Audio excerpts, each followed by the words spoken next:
You're with 26th Black Night Film Festival, and welcome to PÖFF TV. We are discussing, you're with the segment of Meet the Filmmakers, and we have a very interesting film from the section of Rebels with a Cause.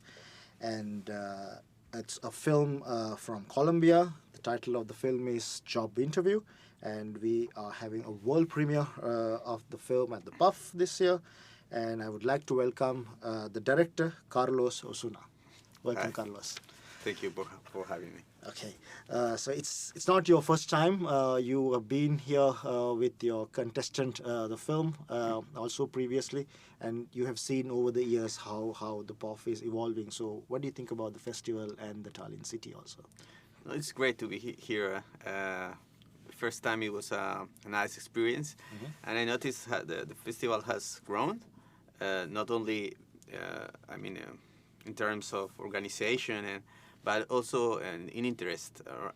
You feel like each time is more relevant in the cinema scope. So it's great to be here back. Okay, right. So let's we can start with from your previous film, and then when we see this job interview. It looks like you are challenging your own style in this film, and you are trying to break a lot of norms in the film. So it's like I just wanted to ask you, how did you crack this? Yeah, at the end I think that these two films are the same. So because it's about the same things, about a young guy in the third world and trying to understand his place in the capitalism. Right. So but this time I wanted to be far away. So I think that I could say something different, because if I keep filming this film, just changing the the places, the locations, it was going to be like the same film, but without this distance. And I think that distance allows me to maybe to express something different. Yeah. So I wanted to give a spectator a space, and a space to co-create the film. Yeah. I'm really excited to know how it's. We have the premiere in a couple of hours, so I'm looking forward to listen and to to live this moment.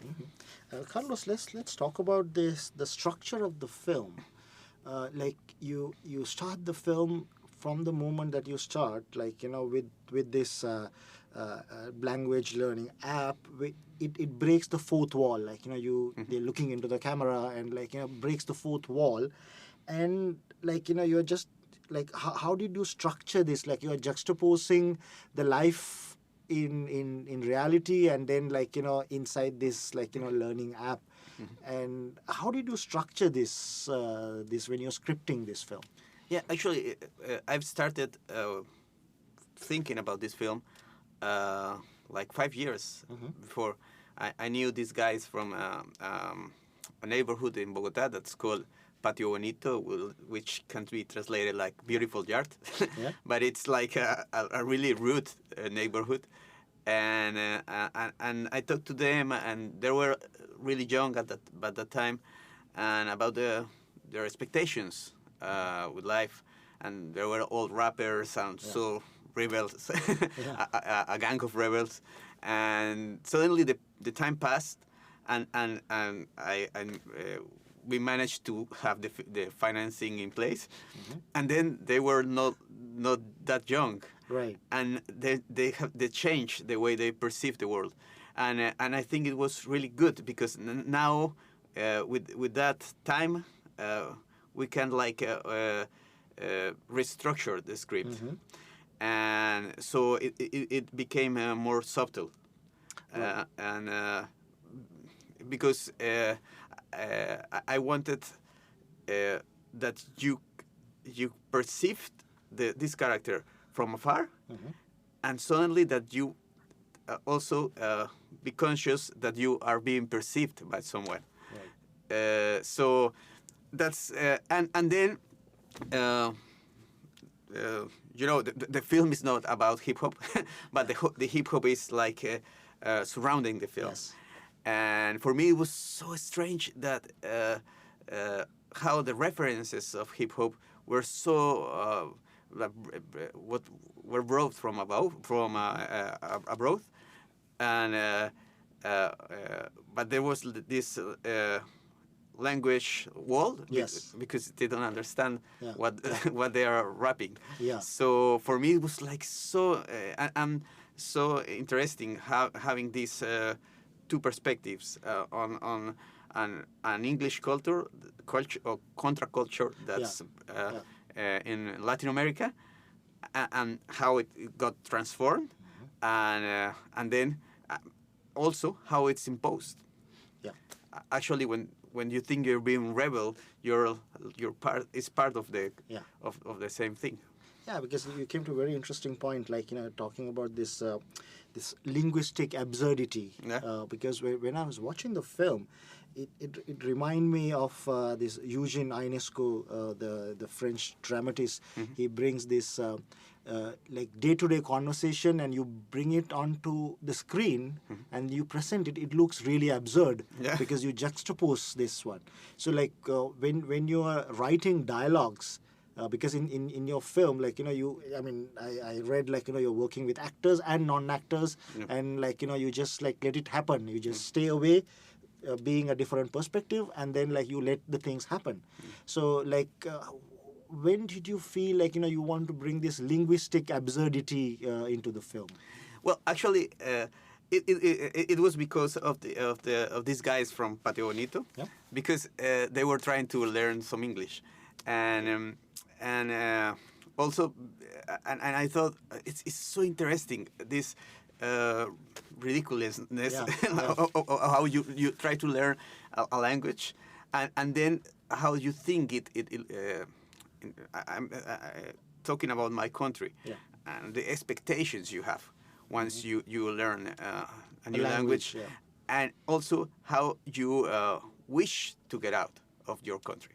Because it's unbelievable. I mean, it's like it's not because you're like stupid and you say, okay, the U.S. is great. No, it's because your reality is so tough that you need to go out. So, but you don't know what's outside. Yeah. You just have like this world that. Yeah, it's like a bubble, like, that you're living in. And what we wanted is, the film at the end is a comedy. Yeah. So this world that we created with these Caucasians teachers is like a complete fake world, Yes. no? And then you juxtapose it with the life what is going on. So that creates the third perspective. Yeah, I wanted to create this sort of synchrony. Yeah. Between these two worlds, and also the contrast. Yeah. And I think that what the film tries to do is that you live in the contrast, that you can keep it being like in this contrast, and also to find a mirror of yourself in this contrast. Exactly. Yes. I mean, this is also like, I wanted to ask from you, like, you are mirroring subject, like, people in the real world, and then like, where that you have created with this app and the language. So there was a very interesting soundscape in the film. Yeah. Which gave me again a connection, like, very like a John Cage moment, kind of like that you create a long silent after a short silent, kind of like even the, like, when we were watching the film, it gave the noise or the sound, it's like music again. Yeah. So like, as a musician and also like one of the composers of the film, so how did you work around this, like the world of sound and the music in the film? It was a great journey, because the Alejandro, who is the sound designer, and the producer, we just came into the sound mixing room, and we spent like plenty of time trying to create. I said to him, it's like think in the ocean. It's like the waves. I need the film the sound of the film to have this feeling. Sometimes like the cars are sounding. Sometimes people is passing. So and Alejandro is also a musician, so he completely understands that. And it was like for me it was a joy to make the sound of the film, because you know it was a cheap film to subtitle because there are also there's only like very few subtitles that you had. So he had to create that strong atmosphere. And I say strong, it's not full of things, but concrete and a sound that allow us to create the notions of the inside and the outside. Yeah. So it was great. Yes, because like, you know, when we read about the film, like, you know, it says about a rapper, and then like you hear the noisescape, and then you know, like, you know, where things are getting connected with that. And like my last one, like if I don't ask this won't be completed. Like you bring this, like something is going to, like in your film, your audience is always like, you know, you make something to happen. Like especially the shot of the market, that, you know, it goes a very long shot, and then like it gives you a chance to travel through this and get settled into the film. Yeah. So how did you plan this, and like, you know, how did you want to bring it in? You know, I wanted to film like to feel like when the camera is passing through the streets, it's like you're like.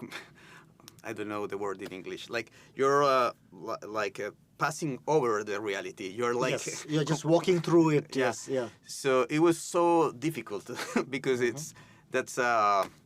this place is like a drug dealing hall in the city, and so when we first approached them, it was like it's impossible to have a camera here. Yeah. So just get out.